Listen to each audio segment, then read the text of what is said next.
Where's the review of Toy Story 5? It's waiting on the other side of various unpaid bills, such as life. Definitely not waiting because I was self-conscious about watching a sad kids movie in front of the rest of the Boston movie press. I'll tell you that much. I think they bought it. Why wouldn't they buy it? No, I don't think it's on.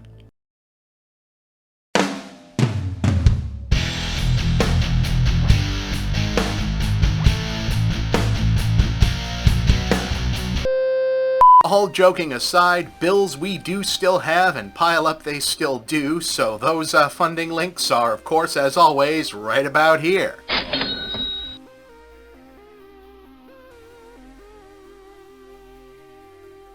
Anyway, movies made by and or for YouTubers released to theaters are having a big moment, or at least we're kind of acting like that's a whole thing now and grouping this, Backrooms, and Obsession into one category because they all came out close together, even though they aren't really otherwise similar to each other. And, you know, I don't really think most of the movie-going world actually knows or cares that Curry Barker, the kid who directed Obsession, started on YouTube, and Digital Circus, putting its finale in theaters, was more like a limited Fathom event showcase type of thing than a real full theatrical thing. But people like simple narratives, and fresh new young creator movies succeed while other old-timey stuff representative of the establishment struggles is, you know, certainly one of those.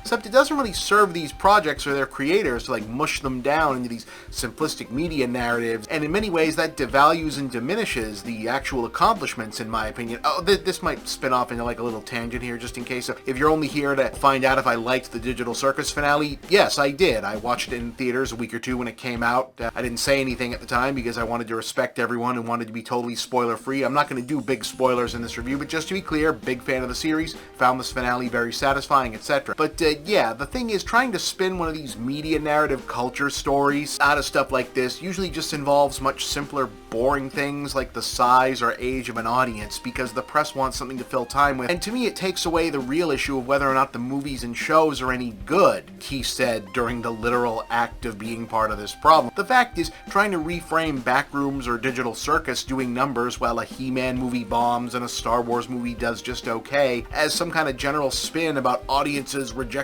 franchise IP for original content is some weirdo shit when, like, both of those are still IP movies, right? Like, Backrooms is the movie version of a series with a huge following from YouTube. Circus also is that, arguably a much bigger one, and it has a big ongoing merchandise base. Like the actual main operative difference between this release and The Mandalorian that you can point to in terms of audience turnout is that they're both theatrical continuations of popular streaming shows.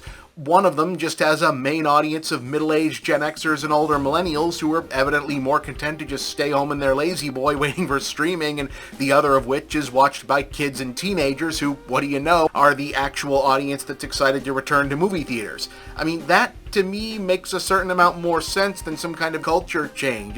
It's more like just the chronological progression of time and the aging of generation.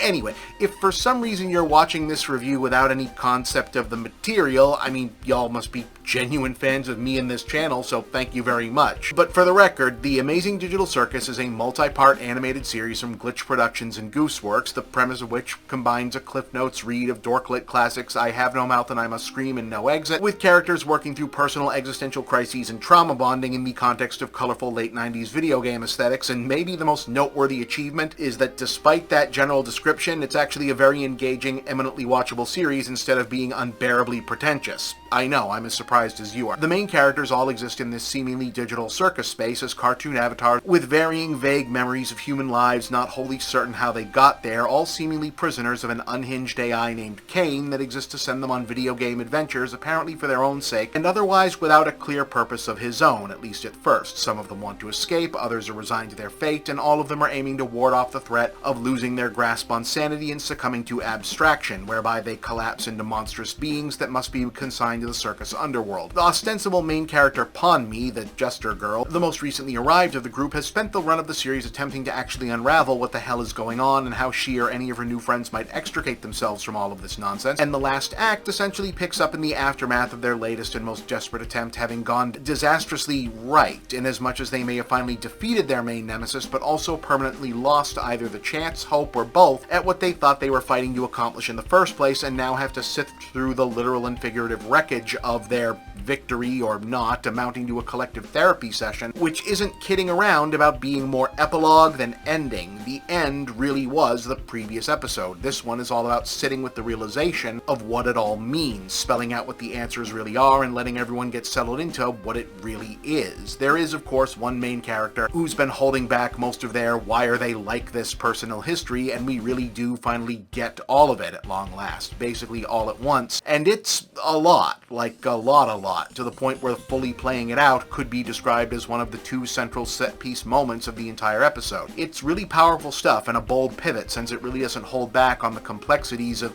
yeah, they weren't all bad, but they also weren't very good either, and I have a feeling that a lot of people aren't gonna like it, but I respected it. In the same way I think giving at least one other character something like a redemption arc is appropriate, even as I can see people thinking it's undeserved. To say literally anything else would be to invite spoilers, except maybe for people wondering, my favorite character is Gangle. I think people will ask that, and yeah, it's Gangle. I think overall this ends up being the best ending they could possibly have given this. The vibe of the series really does go from being about how it's actually healthy for these characters to just chill out and hang and get to know each other and themselves better instead of getting thrown into these absurd adventures, so it's both pretty bold and also totally appropriate. To make the ending, okay, we're answering everything, but we're also going to make you and them sit through it and go through it and work it and come to terms. I'm not sure any other thing like this can or would do this, and I'm not sure I'd want them to, but it works here. It feels right. I get how some might feel either unearned or inadequately explained in terms of what did they actually do to make this happen, but I don't necessarily think we're dealing with hard sci-fi here, and the magic realism of it worked well enough for me. It also feels like it's open for them to do more with it if they want to. I wouldn't be opposed, but it feels like a complete text, which is very rare with stuff like this. It's all right there. They left it all on the page as a full story, wholly told. They did right by the characters, the story, and the audience, and I think that's a pretty big home run of a thing or close to it. And having been making stuff on YouTube as well for the better part of my own adult professional career, I know that the platform and the medium and sometimes the viewership makes that almost impossible to achieve. So that Gooseworks and their crew have pulled it off is extraordinary, and I have the same hopes for them as I have for every other YouTube success story, which is that they're able to continue making stuff literally anywhere else and no longer have to deal with the nightmare hellscape that working in digital internet video generally is. 8 out of 10. I really enjoy this. Everybody go see it, and good luck to the creators and all they do in the future.